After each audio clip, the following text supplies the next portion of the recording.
Good evening. No, that clock's wrong. Good evening. Thank you for coming to the December 17th school board meeting, and we will call the meeting to order with a Pledge of Allegiance. I pledge allegiance to the flag of the United States of America and to the republic for which it stands, one nation, under God, indivisible, with liberty and justice for all. And now a moment of silence.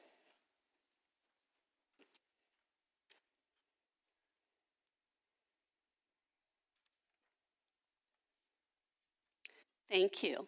First up, we have recognitions, and I'm going to turn that over to Dr. Heil. All right, thank you, Mrs. Crosser, and good evening, everyone. Thank you for so many of you coming out to spend this evening with us for a little bit as we all get ready for winter break. So we have quite a few folks to recognize tonight. So the first person I'd like to call up here, if I could have Megan Orcutt come up here, and Kenzie, will you come up with her, please?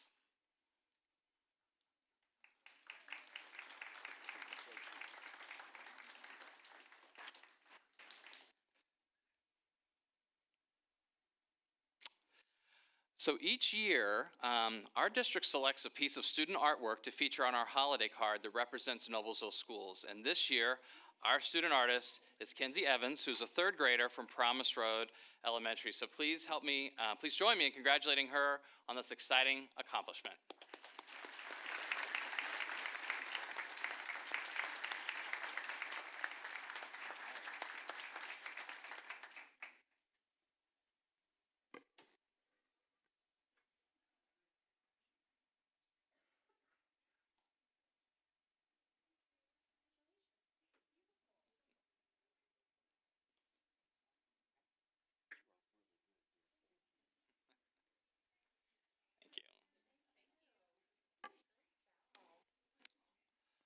All right, congratulations again, Kenzie.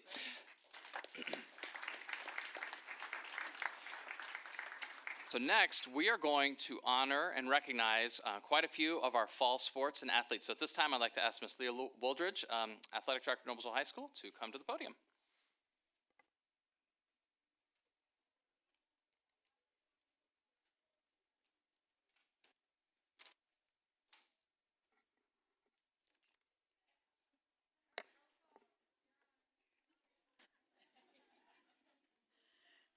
Good evening, and like Dr. Heil said, we have quite a few recognitions, and that's a great thing. We had another excellent fall for Noblesville Athletics, and at this point in time, Assistant Coach Sam Voorhees is going to introduce our girls golfers. Hello, everyone. Thank you so much for recognizing not only our team, but all fall sports tonight. Appreciate that. Our head coach, Justin Workley, could not be here tonight, unfortunately. So he asked me to speak on his behalf.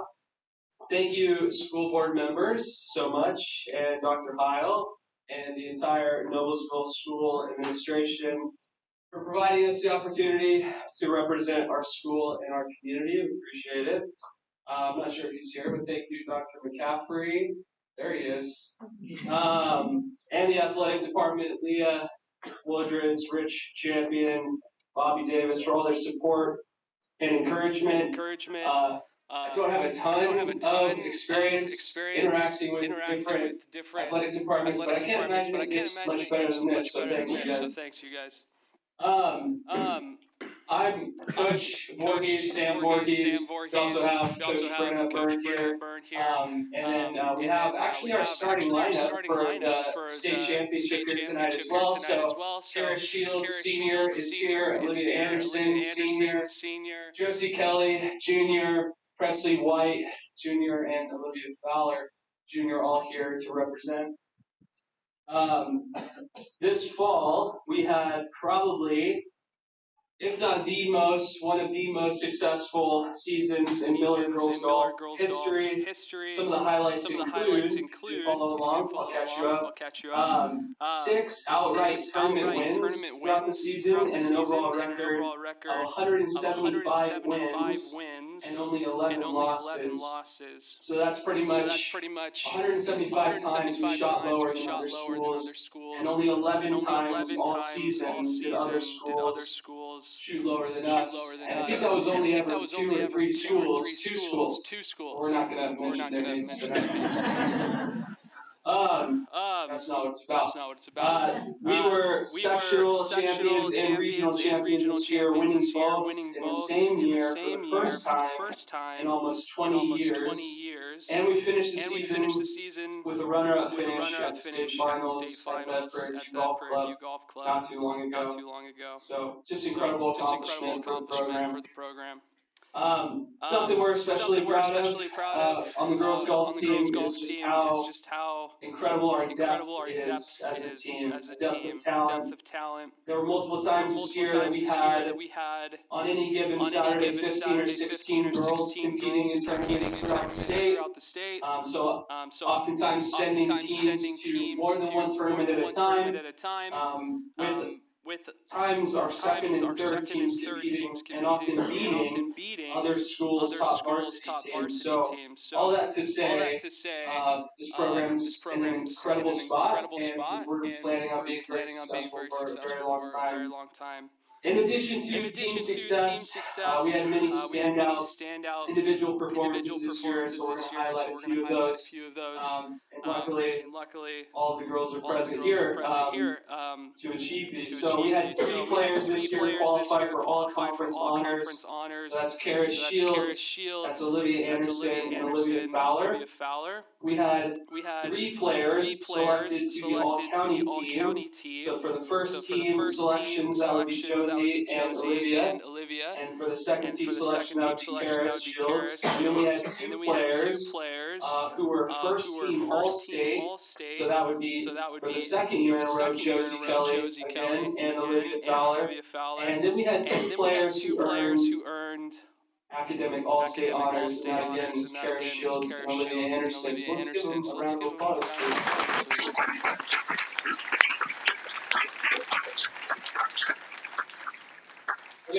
Okay, so I'm almost done. Sorry. Although this year, you maybe heard me say we were runners-up this year, so although we came just a few shots short of our ultimate goal, it doesn't take away anything from how amazing the accomplishments were of the team this year. We're extremely proud of the girls. I know I'm speaking for the other coaches when I say that. They make not only Noblesville proud on the golf course, in the classroom, and in the community, but also their families and their friends and those close to them. So thank you again, everybody, for taking the time to recognize us and our accomplishments this season. Appreciate it.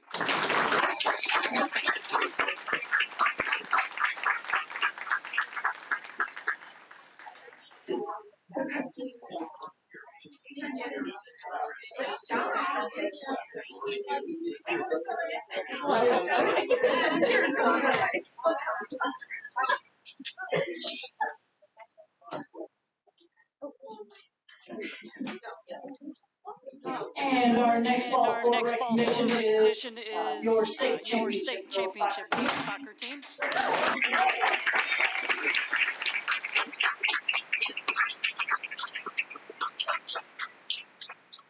For the 3rd year in a row. That never gets old, does it, girls?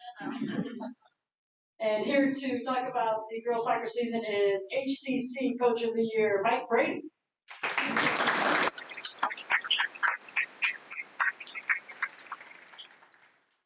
Excuse me, I'm a little nervous. Every year again, it's a pleasure to have the opportunity to speak in front of the school board, the superintendent, and all those people that sign my paycheck. Every year I always start with the same joke, and I'm going to extend the joke a little bit where I look to the school board, and I thank you for employing me. I want to go a little further with that this evening, and the idea that in my 30 years now nearly in the classroom at Noblesville, in my 22 years as the women's head coach, the school board has changed. Even driving up here this evening, 37 that was once cornfields is now a superhighway. And when I started here, I didn't know what a roundabout was. And one thing that hasn't changed is the culture you provide for the school, and allowing me, allowing the other coaches in this room, allowing everybody again who is participating again with Noblesville students, athletes, clubs, just the environment that allows us to thrive. Again, you are looking at, and I will get to them just shortly, but there are three times in a row state champions. And that's not something that we could do without the support of the school system, all of you. And I want to thank the community for your support throughout as well. As I also want to thank all the other individuals in this room, students, parents alike, that are being recognized this evening for your accomplishments as well. It's just, again, one of those things of just walking down the hallways of the school or stopping by a random sporting event, just seeing students doing something they love, regardless of what it is they're doing, seeing the support of their coaches and knowing the school and community behind them allows for the sort of success that we've, again, unprecedentedly had the fortune of doing. I also want to thank one other person here this evening at the far end, down there at the front. That is not one of our players, though one of our better players in the program, Kristen Hetzel. We don't win state championships without her support, and I know we are in a time of difficult teacher retention, teacher shortages, and I just want to let the school board know you have one of the best with Kristen Hetzel. So again, my pleasure to have her coaching with me all these years. But now let's get to what the players want to hear about as I recap our state championship season. You do have before you the 3A state champions. Many of the players you see before you have won 3 state titles, which is something that few athletes who graduate from Noblesville High School has ever been able to say. Extending that a little further, it was our 5th in the last 6 years. But moving back to this season. The Millers before you were 19-0-2, and for those of you who don't know, that means they were unbeaten. So there aren't any schools that we will not mention this evening. And I will promise Marnie that I will not break down individual games, as I read the cheat sheet that said I wasn't allowed to. But if anybody wants to catch me before I leave here, I will tell you about the sectional final where we beat the #1 ranked team at the time, HSE, in a game that someday myths will be told about, songs will be sung, in one of those epic battles that can only happen in high school athletics. So I will mention HSE because they lost 1-0. 19-0-2, the HCC champions stand before you in what we have. I'm going to now go through, and I'm not going to, again, the number of awards these players have won individually. I am going to start with something that we are always most proud of, that we led the state in all academic players this year. Those players are Lily Alt, Sadie Black, Caitlin Keenan, Bree Nelson, Adley Pittman, Ali Royer, Brielle Seifert, Anna Struve, and Meredith Tipton. And those are juniors and seniors only that have a 3.7 or higher. So again, when you talk of student athletes, you are looking at some of the best that our school has to offer. Our season also saw us ranked #1 nationally in Max Preps. We had Miss Soccer and HCC Player of the Year, Meredith Tipner, who can't be here. She has a basketball obligation as she now tries to miss basketball. The United Soccer Coaches All-Regional Team included Meredith Tipner, Adley Pittman, and Sadie Black. Our first team All-State players were Meredith Tipner, Adley Pittman, Sadie Black, and Bella Wyatt. Third team All-State, Anna Struve. Honorable mention All-State, Lily Alt. Our top team player was Cadence Fleck. Again, we could talk about our season. I could just point to the team, and again, their accomplishments going into this season, where last year we were the underdogs. Some would say overachieved to win our 2nd state title in the row. This year we came into the season not as underdogs. And this team, again, being able to come together, everything that you'd want from a group of athletes. Selflessness, putting themselves second to our team goals. And when you see a group work together and accomplish a goal, the sense of accomplishments for all of us. Hard for me to put into words now. And as the team knows, as one of my memorable halftime speeches, I do love this team. So again, 19-0-2, your third time in a row state champions. I would like to speak about them all evening, but I know there are other teams that recognize and more to this program than you listening to me. So I just once again want to say to you, your 3A 2024 state champion, Noblesville, Maryland.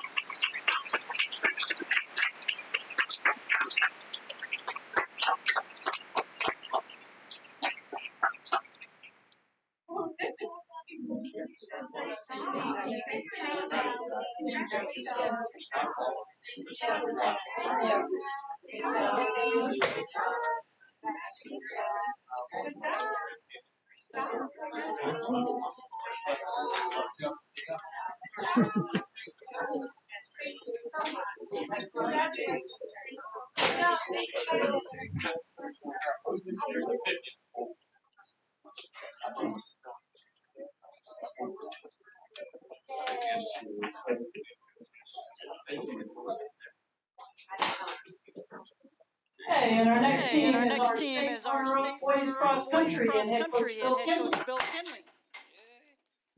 Hi everybody. It's great to be here tonight, and I want to. Brady say. I always kind of watch Brady's in the door, the room next to mine. We got a little competition going. Yeah, these are the guys. These are the boys cross country team. We had a great year, great season, and just want to share some of our accomplishments. We had our first county championship in over 20 years. We won our first regional championship in over 20 years. This group of our 5 scorers, which includes, let's see, we've got John Libbs, we've got freshman Isaiah Vos, we've got Banner Barnes here, and we've got 2 seniors that aren't with us, but Ronnie Neal and Jack Strong. That group of 5 at Columbus North ran the fastest average time that we've ever had. It was a 15:28 average for a 5K. To put some perspective on that, Matt Sparks is now the coach of the Notre Dame distance program, track and field cross country. He was the school record holder at Noblesville for almost 30 years with a time of 15:17. And these 5 guys averaged 15:28 as a group. And John Libbs ran a 15:08 as a junior. So we were first in the coaches ranking, which I believe was the first time ever. We got state runner-up by 10 points. So close. I think if you think about it, in a cross-country meet, the way it's scored, you take your 5 fastest guys and you add them up by place, and the lowest score wins. So 10 points in the middle of the state championship race, that could be 2 or 3 seconds. So we were right there. We had the first freshman in the state, Isaiah. Isaiah set the freshman record. He was 4th in the nation, I believe, with a 15:34. And he's a swimmer right now. We got Banner Barnes. Banner Barnes is a sophomore. He was the second sophomore at the state meet. And he ran a 15:21. This year which put him in the top 10 for quite a while in the nation. Right? Am I correct? And John Libbs was the 3rd junior at the state meet. So we had the fastest freshman, second fastest sophomore, and the 3rd fastest junior. Things look pretty good. Banner was 23rd, and that put him in an all-state. You'll see he's got 2 medals. And John Libbs was 7th. He's also got the 2 medals. And I just want to make sure these guys get recognized. My assistant coaches here. Blake Dirksen is the guru. He's the wizard behind the wall. Wizard of Oz. He makes everything happen. Yeah, Jay Fresky is the nicest man on planet Earth. So he takes care of these guys. And couldn't be prouder of them. And also, I couldn't be prouder of Noblesville. I'm a Miller. I graduated in '89, you know, this is a great place to coach a team, a great place to be an athlete, and I'm just very proud to continue to be part of it.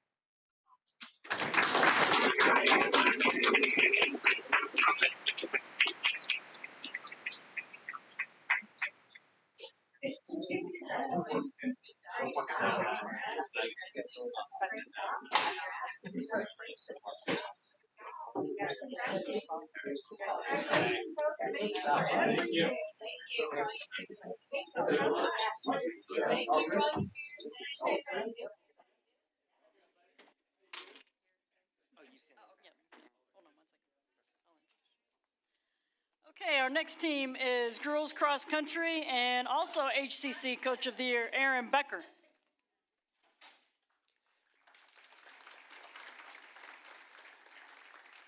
Contrary to popular belief, there are more members of the team, but they could not make it this evening. But representing the Noblesville cross country team is one Jade Stam. The team had a successful year, finishing fifth. And that's the third podium finish in 4 years for the program, and sixth podium finish of all time. They were HCC champions and sectional champions.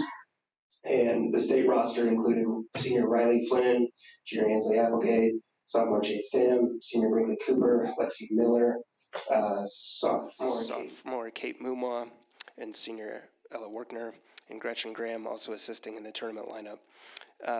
Riley Flynn was IAT CCC Academic All-State, and Ansley Applegate received honorable mention. And Jade, along with her teammates of Riley, Ansley, and Brinkley, were all county, all conference, all sectional, and all regional. So it was a very successful season. Congratulations, Jade.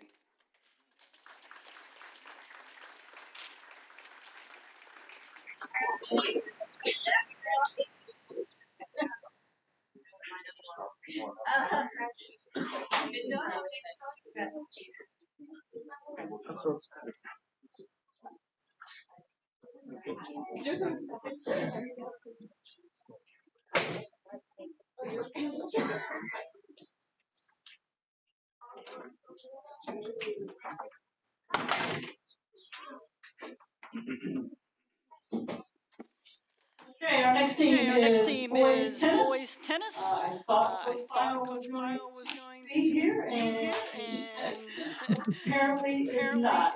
Our boys tennis team made it to back to state for the second year in a row.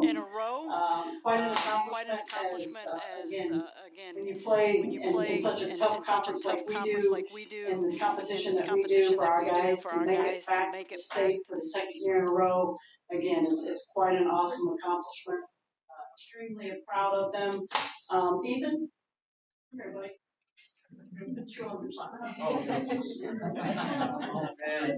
It's a lot of pressure, guys. Yeah, it means a lot to be on this team. We've really gained our togetherness this past 2 years, and I feel like that was a lot that came to our success. Saying you're in speech,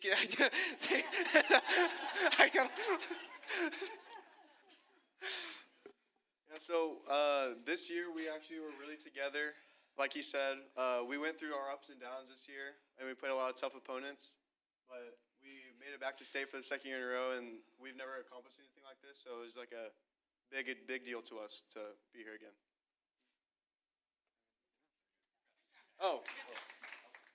Starting in the line is Zach Cousins. Oh my gosh, I'm so sorry. Zach Cousins. All right. Second is Max Hobble, and then Parker Stallings. Dane Campbell, Dustin Turpin, Miles Robbins, Nico Pena, Ethan Kang, and Henry Reno. And this is Ethan Luciano, and I'm Zane.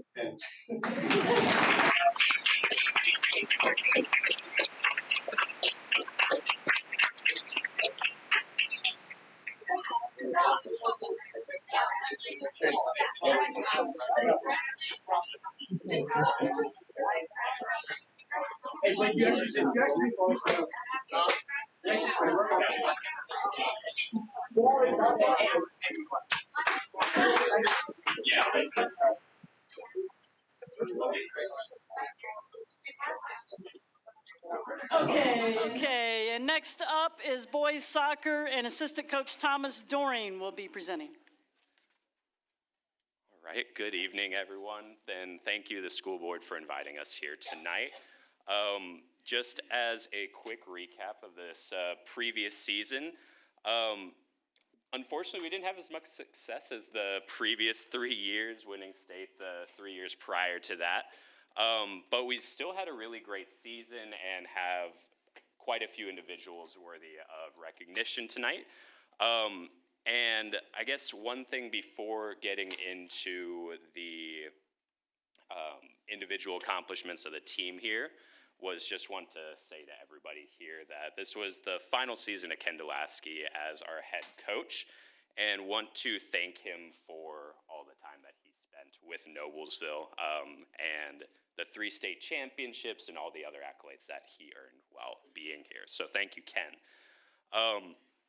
This season for the boys soccer team, we finished 11-2-6, and we're finished up as ranked number 3 in the state, even though our season ended a little bit early.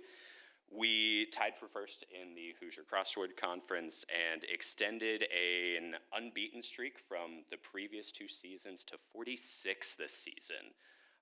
It came to an end, but that is the 3rd longest streak in Indiana boys soccer. So well done to our boys for that. Some of our individuals tonight, we have some all-conference players, and if you would just raise your hand if you are present tonight. Those are first-team all-conference players are Blake Horn, Alex Eberhardt, Jake Hall, and Declan Jensky. And our second team all-conference players are Brady Frayer and Kate Rice. So congratulations to those. One of the coolest things that we get to do is put up players for academic all-state every season. And these players are juniors or seniors with a 3.7 cumulative GPA.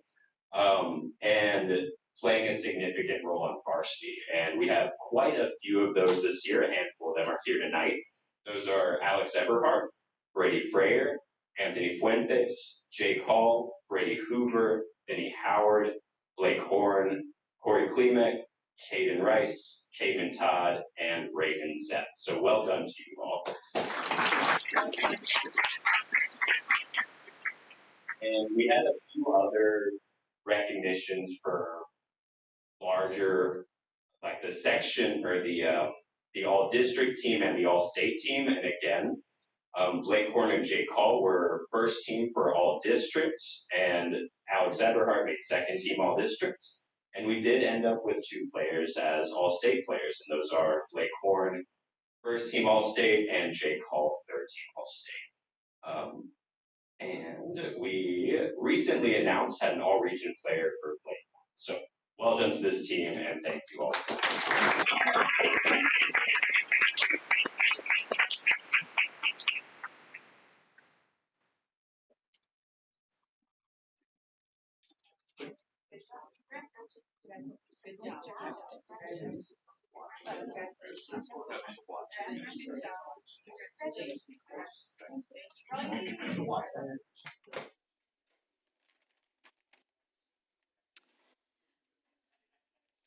Okay, our next team is girls volleyball. Unfortunately, the players that we are recognizing for All-State and their recognitions, they all have club practice this evening, but I did want to go ahead and mention some of those players. We had Lauren Flynn, that was academic All-State. We had Chloe Macias, that was second team All-Conference. And we had Madison Brown, that was first team All-Conference. She was a junior All-Star, and she this year became our all-time leading assist leader. So we wanted to recognize those young ladies for their accomplishments this year.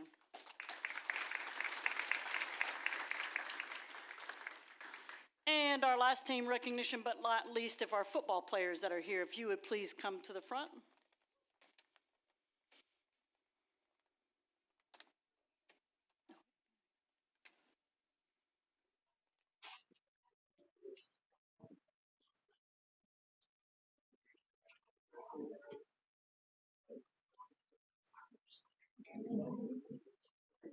As you know, we play in the toughest conference in the state. And I would just like to publicly congratulate these young men. For any of you that came to the games and saw these young men play and their teammates, they persevered. They didn't give up. We were so close in every game. We were right there.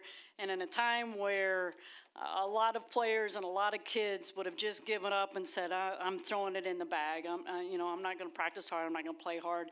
These guys didn't do that. And a lot of that is a tribute to these senior leaders that you have up here.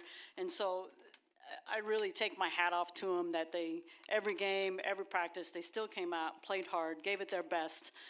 Regardless of what the scoreboard said, you guys are all winners, and we appreciate all the hard work that you've done for Noblesville football.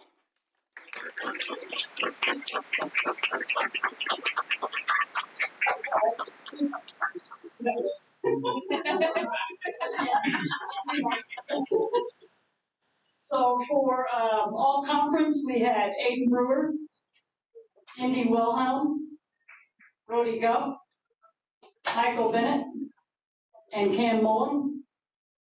And for all state, Aiden Brewer.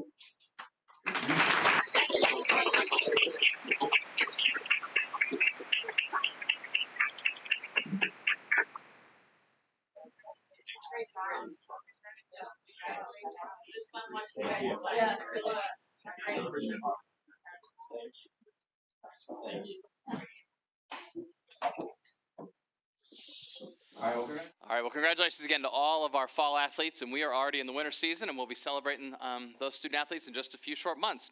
At this time, I would like to invite Principal Karen Carter to come up and join us because we have several things to talk about tonight for Hazel Dell.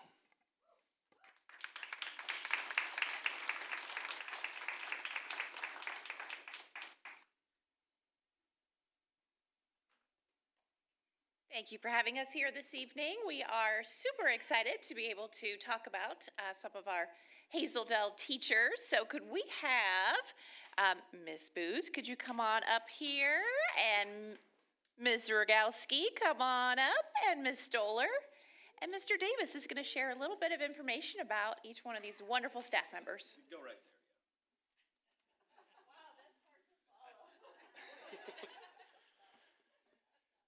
All right, first is Raquel Booz. She teaches second grade. This is her 25th year teaching, and she incorporates a lot of holistic development and academic well-being into her teaching. And the reason that Noblesville is special is because it stands out with its commitment to student growth and innovation. So that's Raquel Booz. Raquel Booz. And next is Michelle Rogowski. She is our K-5 school social worker. She has been a social worker for 16 years. She aims to provide a safe, non-judgmental space where students feel supported and understood. And she also gets people to hand out great smiley stickers as well. And White Noblesville, she loves working with amazing colleagues on student support team and within her building. Michelle Rogowski.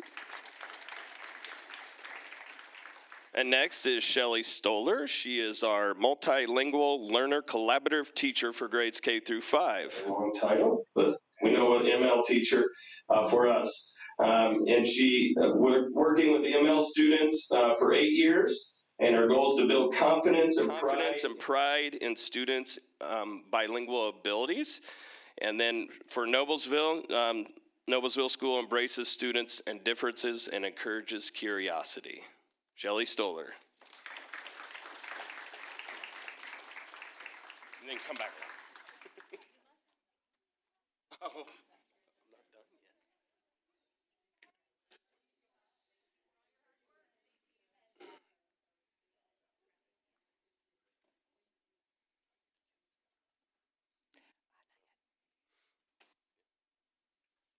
Thank you. Well, thank you for having us here in December. I know it's a busy month, but we are very excited to showcase some of the things that we're doing at Hazel Dell.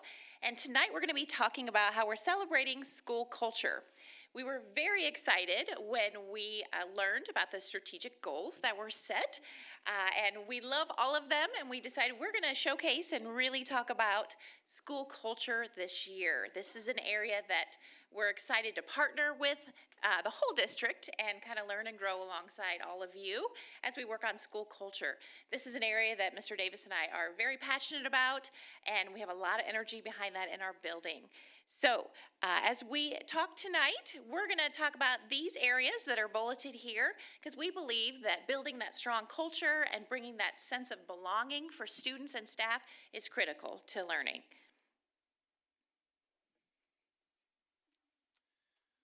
All right, we're going to talk about celebrating traditions. So when I came over to Hazeldale 5 years ago, I learned that there are some traditions that have been around for a long time, and there are some newer traditions that we have recently introduced or continue to grow. So we have our walkathon, which is our biggest fundraiser for students come out in their grade level, and they do activities on the awesome JV field out there, so they're all contained. And then Mrs. Carter and I have to pay up for their reward. As you can see in this picture here, this is this year where students got to stand in a circle and throw water balloons at us that close. We're not sure that they were reusable, so they could fill them up in buckets. We're not sure that was the best, but it was great. The kids loved it, and the longest, 2 minutes they got to throw them at us. It was very long, so we're going to rethink that. We've also become a human ice cream last year. And we're going to rethink that too. So we're going to make some, but we'd love to reward the kids for our walkathon. Field day, our spring celebration is for many of the students and teachers. They come back to celebrate. There's last year there was like 4 retired teachers from a long time ago that did this tradition there, so they came back with that. We also have our graduation walk. And I believe this is about in every elementary, but it's awesome to see the graduates come back to visit their teachers. Last year, their senior parents should be proud. They stayed after the elementary kids, and they had their last recess out on our playground throwing the football for the graduates. So they left later than our students last year. So that was very fun to see. We actually pulled it up on camera, and they were there for a long time in their gowns and stuff playing, so that's awesome. So that is for our traditions. Another way to build that school culture is to recognize and celebrate student success. So we have a lot of events that happen throughout the year. A couple that we're showcasing tonight is our monthly breakfast, when students are kind of caught being good, but we recognize a character trait each month. And then we have a breakfast, a spotlight breakfast, where they get to bring a special guest. We have a little breakfast. They get to go into the classroom a little bit late, and they get to go in kind of with their head held high, very proud, like, oh, I'm late because I was at the spotlight breakfast. So we love to do that. We also have a blue ticket system. Our behavior acronym is SOAR, because we are the Hawks. And when students are showing those good SOAR traits, good behavior in the hallway, being respectful to one another, they can earn blue tickets. And once a week we have a drawing, and they have a treasure box of things to pick from. So it's just a couple fun ways that we like to celebrate success and recognize the amazing students that we have at school. Another way to build culture is to be involved. We are very fortunate at Hazeldale that we are able to have lots of enrichments, lots of great things happening in the classroom, which is a great way to get to know one another. Sometimes you might realize that that classmate has that same interest as you, and that's a great way to make that connection.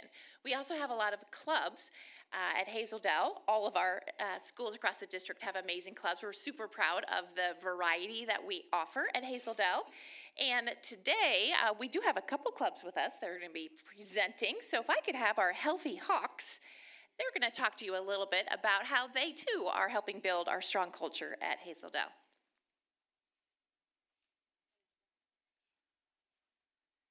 Thank you so much. This is the closest I'm going to get to the Oscars. You know, some people are in it for the red carpet and the grand to-go bag, at those things. I'm in it for the pencils and this. This is it. So I'm super blessed to be able to do this little passion project of mine. I call it Healthy Hawk Heroes for somewhat obvious reasons. But there are 6 pillars to it, and I'm going to let my friends, Kellen Kersey, Addie Fine, Mr. Kate, Mr. Jensen, Mr. Dardine, and Mrs. Mullen, and I'm getting nervous, so I'm going to I was afraid I was going to forget their names. So I'm going to turn it over to them to kind of explain a little bit, but I hope you maybe learn a thing or two and leave wanting to try one of the things they talk about. Mr. Kersey?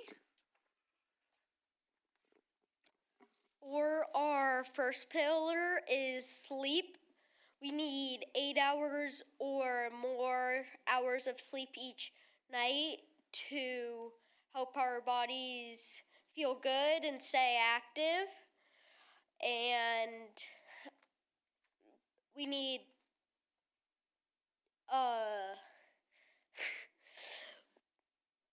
and when we get those 8 hours of sleep, it helps us get ready for the next day and be able to work well.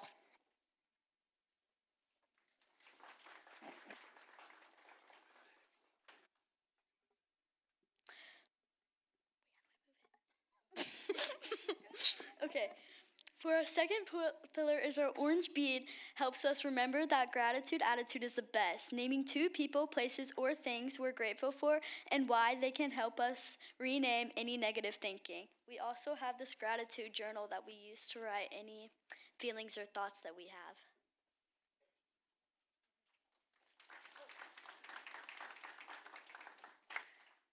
For our third pillar of Healthy Hawks is our green bead.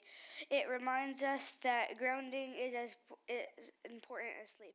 Allowing our brains a moment to transition with the breathing exercise can help us get out of our big feels as well as switch gears. So we thought we'd try to share one of our breathing breaks that we take.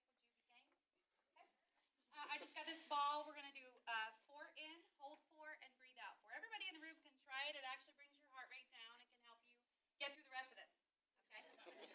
So we're going to breathe in, 2, 3, 4. We're going to hold it, 2, 3, 4, and then we're going to press it out. 2, 3, 4. Hopefully you felt in just that one. Just imagine if you did that 4 more times.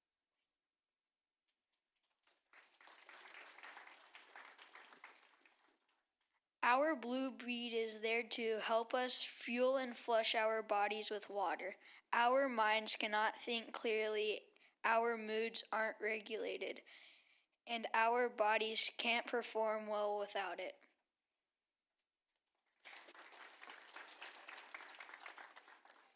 Our yellow bead helps us remember that socially and emotionally we are our best selves when we can name how we're feeling and share it aloud with another person, pet, even a pillow or a journal.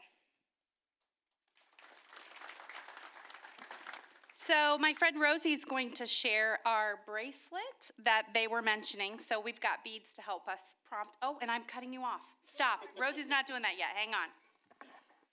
Thanks, Kellen. For our last bead is our red bead, and that's for our physical 30 minutes or more of heart-pumping physical activity in a day. In Healthy Hawk Heroes, we went from classroom to a 3K in 7 weeks, earning ourselves these medals. Now it's Rosie's turn. Rosie's going to share with you our bracelets, and then our challenge to you is to implement our habit tracker. Maybe as you're thinking about New Year's resolutions or looking for new habits to interject, our friends did this, and we'd like to see you try too.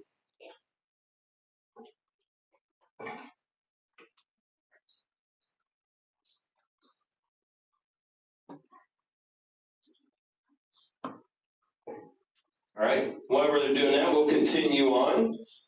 We our next area.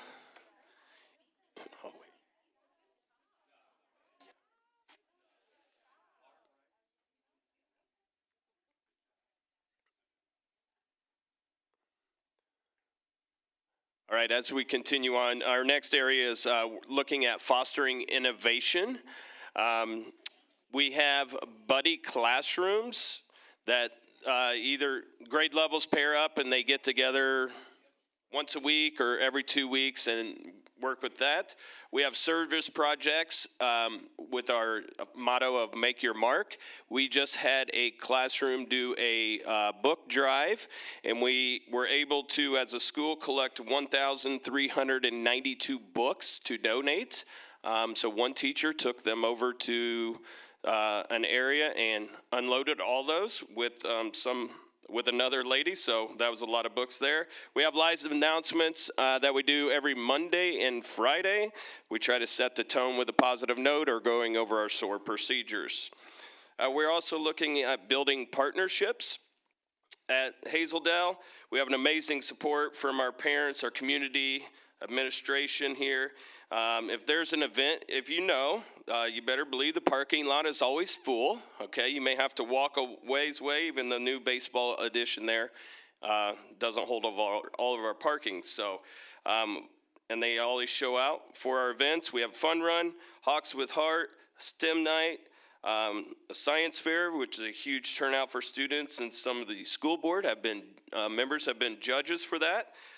Reading with the mayor, it's always fun to have Mr. Jensen in the building, and Spirit Night at Sky Zone, Culver's Night, and then guest speakers that we have come in.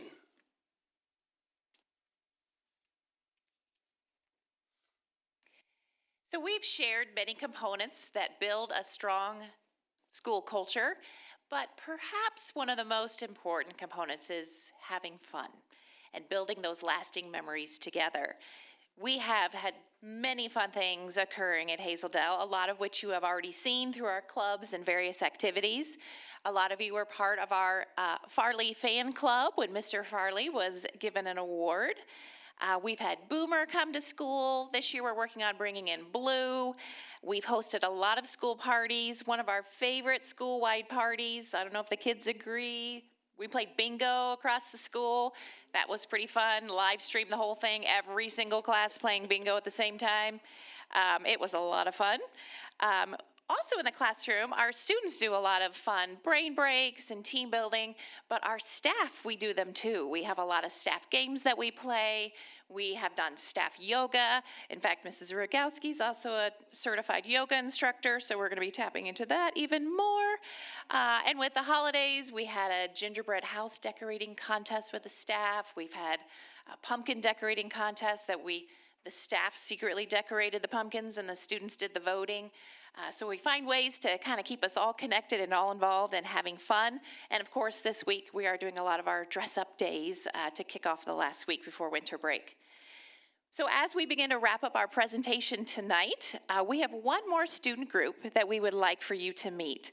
When we talk about building a strong culture and the importance of feeling like you belong, we have a special club that embraces not only being involved, but it also touches the many aspects of a warm, welcoming school community. So we have the Shine Squad here to talk with you.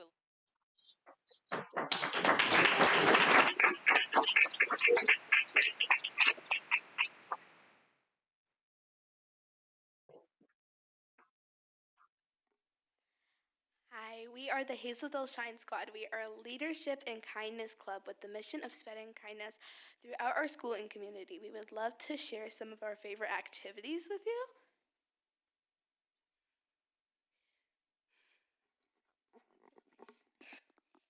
Each year for Bus Driver Appreciation, we make posters for each bus driver to celebrate them. We arrive at school early and we have an actual parade with all the posters before students dismiss off their buses. This year we have added in noisemakers, which was really fun. For the last 4 years, Shine Squad and Hazeldale students have decorated coffee sleeves for our local Starbucks. The coffee sleeves are passed out on cups for World Kindness Day in November. We love spreading our kind messages in our community.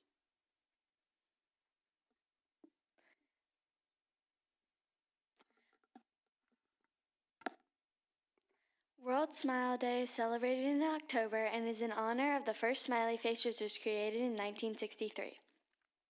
It is a day we share smiles with students and staff as they enter the building. It is so fun to watch them light up with a real smile too. Our time is up, but we couldn't go without also leaving you with a smile to remember the Hazeldale Shine Squad.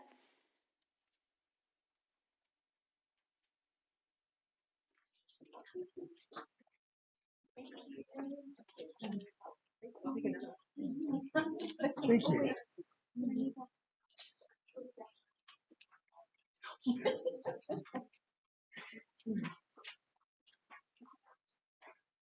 We just want to thank you again for having us here this evening so that we can spotlight all the great things that are happening in Hazeldale. Thank you, students, for your participation. You did a fantastic job. And thank you, families, for spending your evening and getting us your time. So thank you very much. Thank you very much. Wonderful holiday.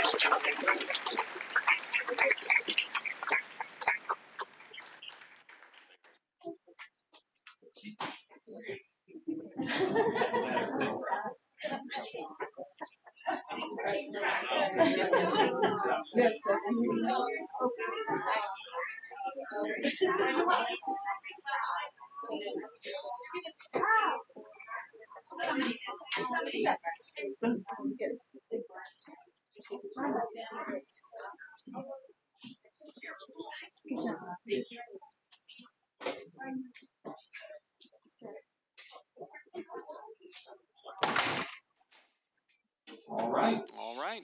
Next, I'd like to invite Lauren Smith, Assistant Director of Elementary Learning, and Jeff Felton, Assistant Director of Secondary Learning. Those are going to speak to us for a few minutes about an update on our English Language Arts program review.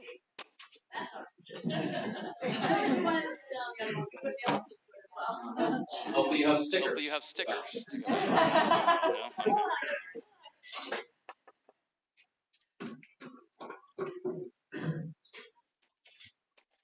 We always have the tough act to follow because kids are so amazing. We are sitting back in awe, but we are truly excited to be able to share with you this evening the first semester process from our English Language Arts program review process. And we are joined this evening by our outside consultant, Megan Thompson, who is the Director of Literacy for SEL through the University of Indianapolis. And Megan will get to share a little bit later in our presentation about how her collaboration has supported our district in this process.